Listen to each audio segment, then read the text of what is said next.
Selamat pagi anak-anak, bertemu kembali dengan saya Ibu Urairini Afriani SPD pada pelajaran PKN kelas 9 di minggu kedua. Baiklah, di minggu kedua ini kita akan membahas tentang prinsip persatuan dalam keberagaman suku, agama, ras, dan antar golongan. Sebelum masuk ke prinsip-prinsip persatuan dalam keberagaman suku, agama, ras, dan antar golongan, kita akan mengetahui, Ibu akan menjelaskan apa itu yang dimaksud dengan prinsip.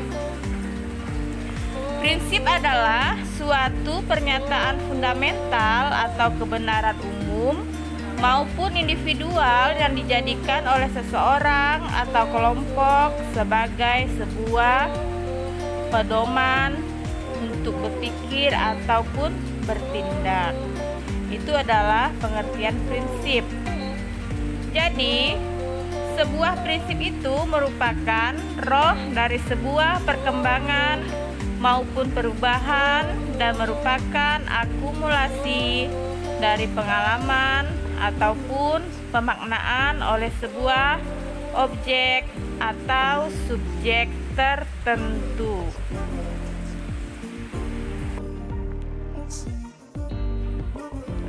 Setelah kita mengetahui arti prinsip dan juga sebuah prinsip, kita masuk ke dalam prinsip-prinsip untuk mewujudkan persatuan dalam keberagaman masyarakat Indonesia. Perlu berpegang teguh kepada prinsip-prinsip persatuan dan kesatuan. Berikut ini adalah prinsip-prinsip yang ada di antaranya sebagai berikut. Yang pertama yaitu adalah prinsip Bhinneka Tunggal Ika. Prinsip Bhinneka Tunggal Ika ini maksudnya adalah, tahu kan arti makna dari Bhinneka Tunggal Ika? Walaupun kita berbeda-beda tetapi kita tetap satu, yaitu adalah bangsa Indonesia. Di dalam prinsip Bhinneka Tunggal Ika itu, kita mengakui bahwa bangsa Indonesia memiliki keberagaman. Bisa kita lihat dari keberagaman suku, bahasa, agama, dan juga adat istiadat. Suku di Indonesia itu kan beragam-ragam suku. Ada suku Dayak, suku Melayu, suku Bugis, suku Jawa. Dengan berbagai macam suku, otomatis bahasa kita juga itu berbeda-beda. Banyak bahasa di Indonesia itu bahasa adatnya juga berbeda-beda. Ada bahasa Dayak, bahasa Melayu ya, bahasa Jawa. Pokoknya setiap suku itu bahasanya berbeda-beda.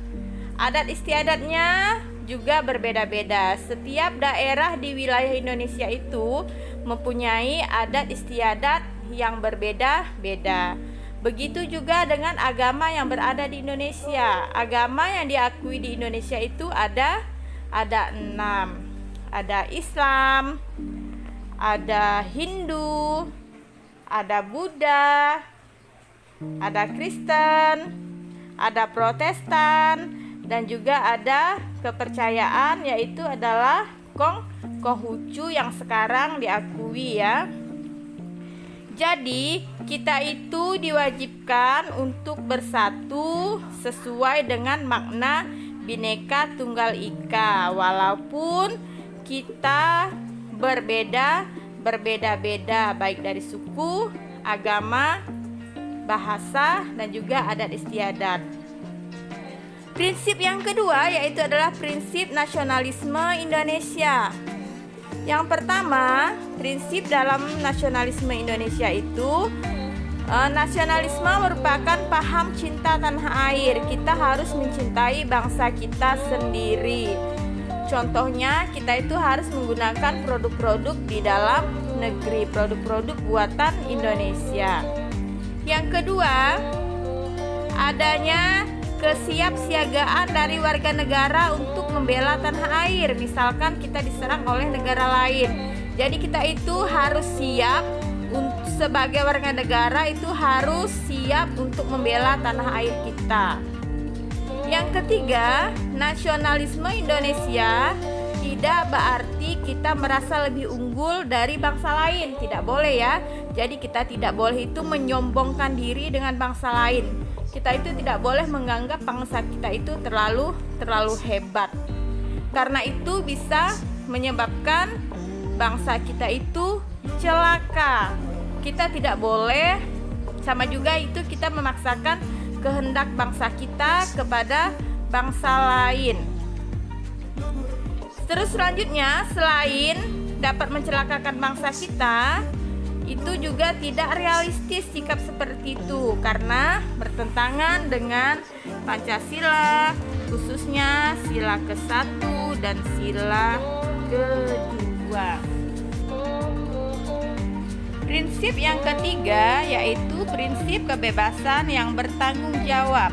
Yang pertama, manusia Indonesia adalah makhluk ciptaan Tuhan yang Maha Esa. Jadi kita itu merupakan makhluk ciptaan Tuhan yang Maha Esa.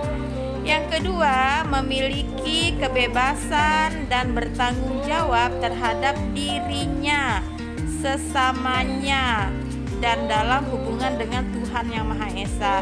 Jadi kita itu mempunyai tanggung jawab terhadap Tuhan kita. Kita itu harus apa?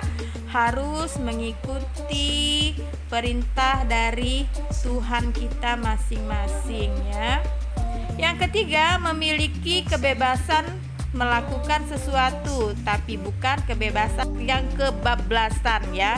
Jadi kita itu diberikan oleh Tuhan untuk melakukan kebebasan, tetapi tidak boleh melakukan kebablasan. Apa saja kebebasan yang tidak boleh kita lakukan, yang dilarang oleh agama dan juga Tuhan kita? Contohnya mencuri ya, membunuh, berbohong, terus meminum minuman keras, maksudnya meminum minuman yang bisa memabukkan kita ya, yang tidak bisa mengontrol emosi jiwa kita. Itu adalah sesuatu kebebasan yang dilarang oleh Tuhan.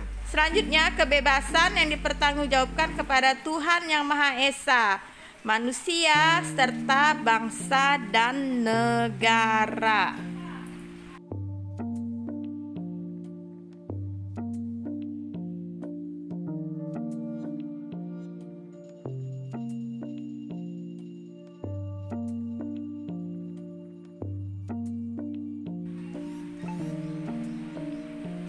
Prinsip yang keempat yaitu adalah prinsip wawasan Nusantara.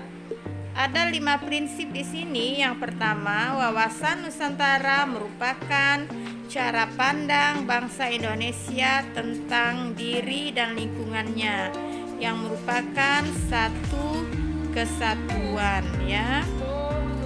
Yang kedua, dengan wawasan Nusantara, kedudukan manusia Indonesia ditempatkan dalam kerangka kesatuan yaitu IPOLEK, SOSBUD, dan HANKAM.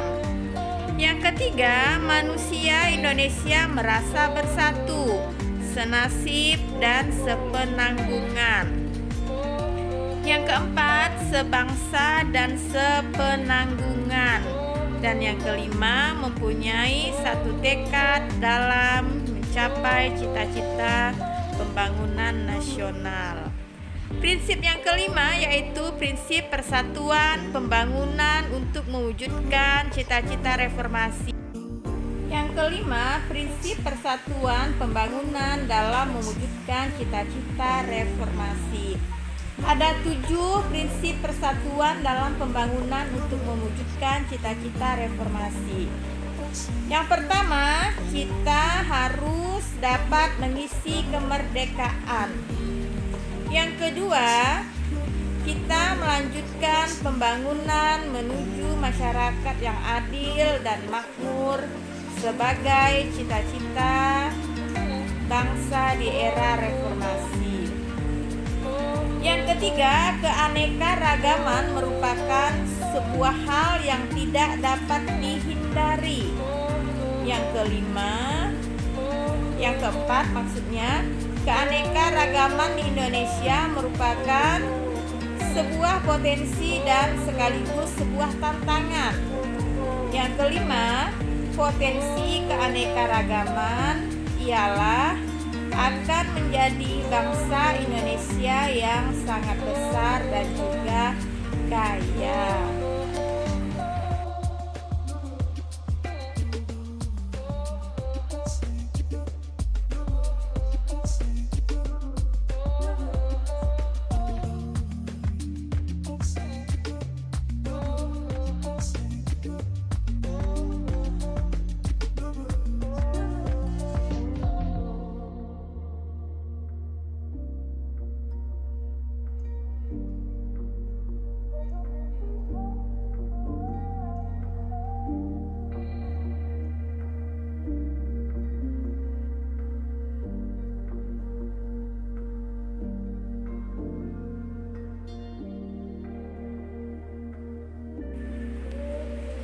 Yang keenam, potensi tantangan atau bahkan ancaman karena dengan beraneka ragam membuat penduduk berbeda pendapat dan lepas kendali yang sewaktu-waktu bisa menyebabkan mengancam integrasi nasional. Sedangkan yang ketujuh, segenap bangsa Indonesia harus mewaspada segala bentuk ancaman yang dapat memecah belah bangsa Indonesia dengan sentiasa mendukung segala upaya ataupun strategi pemerintahan dalam mengatasi ancaman tersebut. Baiklah anak-anak, untuk pertemuan minggu ini Ibu cukupkan sampai di sini ya. Kita bertemu kembali di pertemuan yang ketiga. Terima kasih.